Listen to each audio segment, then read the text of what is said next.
সালমান শাহর এখনো আমি একজন আইনজীবী হিসাবে যখন শুক্রবারে সময় পাই, আমি অবসর পাইলে ফ্যামিলি সালমান শাহর সিনেমা দেখি, পুরোনো সিনেমাগুলো বাইর করে দেখি। তা আমরা আশার আলো আমাদের জেগে উঠেছে।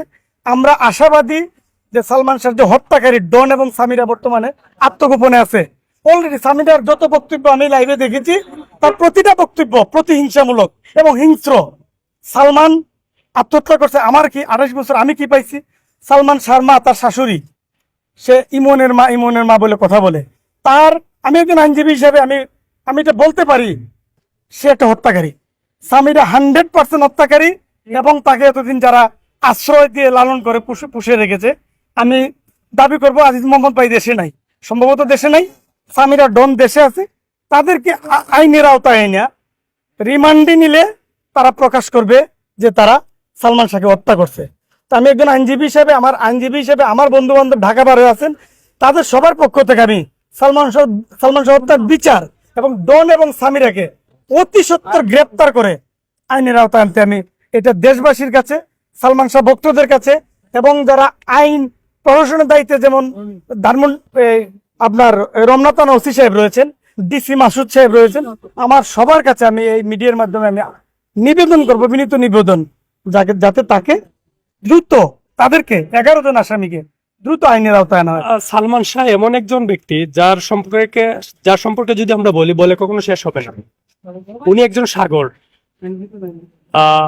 উনার কোন স্টাইলের কথা আমি বলবো আপনাকে, প্রতিটা স্টাইল, প্রতিটা স্টেপ আমাদেরকে এখনো মুগ্ধ করে।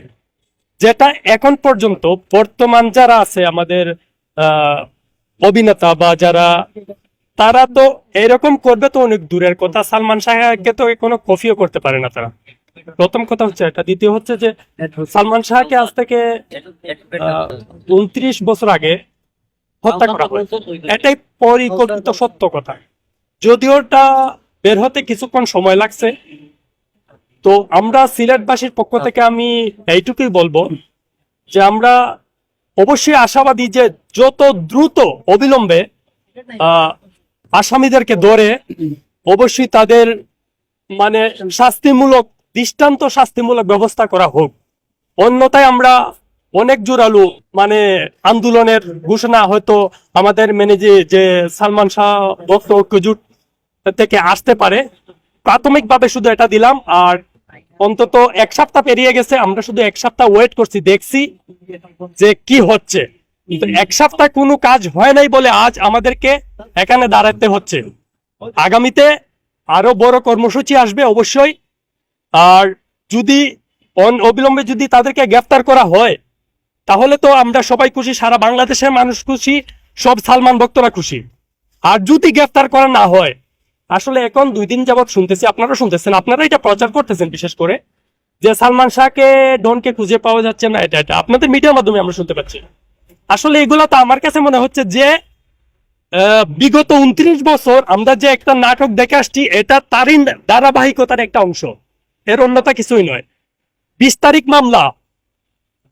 মামলা দেওয়া হয়েছে, উপমিত্র মামলাতে 20 তারিখ দেওয়া হয়েছে, আজকে হচ্ছে 27 তারিখ। 26 তারিখ আসার পরে গিয়ে এই রিপোর্টটা ছাপানো হইতেছে, তাদের মোবাইল বন্ধ, তাদেরকে খুঁজে পাওয়া যাচ্ছে না। তার মানে 6 দিন পুলিশ কি করলো? আমরা এই নাটক দ্বিতীয়বার আর দেখতে চাই না। এই সিলেট থেকে এটাই আমাদের ঘোষণা থাকবে। ছিল ডন, এরপরে হচ্ছে আজিজ মোহাম্মদ ভাই, তারপরে হচ্ছে রুবি, তারপরে হচ্ছে মনোয়ারা, তারপরে হচ্ছে ডলি। এই সমস্ত 11 জনের একটা লিস্ট আছে, আপনারা সবাই জানেন যে 11 জন জড়িত। এই পরিকল্পিতভাবে সালমান শাহকে অতিরিক্ত জনপ্রিয়তার কারণে এবং সালমান শাহর বউ পরকীয়ায় লিপ্ত ছিল, সালমান শাহ বাধা দেওয়ার কারণে সালমান শাহকে ঘুমন্ত অবস্থায় তারা ঝাঁপিয়ে পড়েছিল। প্রায় 11 জনের সদস্য তারা ছিল, পরিকল্পনা করেছিল, এবং সালমান শাহকে প্রথমে হত্যা করে, তারপরে তাকে ফেনের সাথে ঝুলিয়ে, তারপরে তাকে ইনজেকশন পুস্ট করে, তারপরে ফাঁস দিয়ে মানে তাকে মৃত্যু নিশ্চিত করেছে। এবং এমনকি যখন পুশ ম্যাডামে নেওয়া হয়েছিল তখনও তিনি জীবিত ছিলেন। আপনারা জানেন যে সালমান শাহ মারা গেছেন, আমরা যাকে শহীদ সালমান শাহ বলি, সালমান শাহ শহীদ হয়েছেন, তাকে পরিকল্পিত হত্যা করা হয়েছে। সালমান শাহ হত্যার পিছনে যারা দোষী আপনারা জানেন, সামিরা হক, সালমান শাহ সাবেক ওয়াইফ, ডন, এবং বাংলাদেশের মাফিয়া, দক্ষিণ এশিয়ার, সাউথ এশিয়ার মাফিয়া জুনের প্রধান আজিজ মোহাম্মদ ভাইকে আমরা সবসময় এই দোষীর তালিকায় আমরা সবসময় দেখে আসছি। এবং তার সাথে যারা আছে, সালমান শাহর কাজের মহিলা এই যে রুবি আছে, সালমান শাহ বডিগার্ড আবুল ছিল, সালমান শাহর মামি শাশুড়ি, ওনারা অনেকেই আছেন। এমনকি সালমান শাহর শাশুড়িও লতিফা ওক লুসিও, এবং সালমান শাহর সাবেক শ্বশুর বাংলাদেশের ক্রিকেটের সাবেক অধিনায়ক শফিকুল হক হীরা, ওরা সবাই দায়ী। এমনকি গোটা চলচ্চিত্র ইন্ডাস্ট্রিতে তৎকালীন সময়ে যারা চলচ্চিত্র কর্পোরেশনের সভাপতি সেক্রেটারি ছিলেন তারাই দায়ী। এবং শুধু তাই না, 1996 সালে যেহেতু সালমান শাহকে পরিকল্পিত হত্যা করেছে, তৎকালীন সময়ে সরকার প্রধান যিনি ছিলেন যে শেখ হাসিনা এবং তার মন্ত্রী পরিষদ, তৎকালীন সময় তারা সবাই দায়ী এবং সবাই এর দায়ভার বহন করতে হবে। আমরা স্পষ্টভাবে বলেছি যে আওয়ামী লীগ সরকারের আমলে সালমান শাহকে হত্যা করা হয়েছে, তৎকালীন সময়ে যারা প্রশাসনে ছিলেন, আওয়ামী লীগ সরকারের মন্ত্রী মিনিস্টার তারা সবাই দায়ী।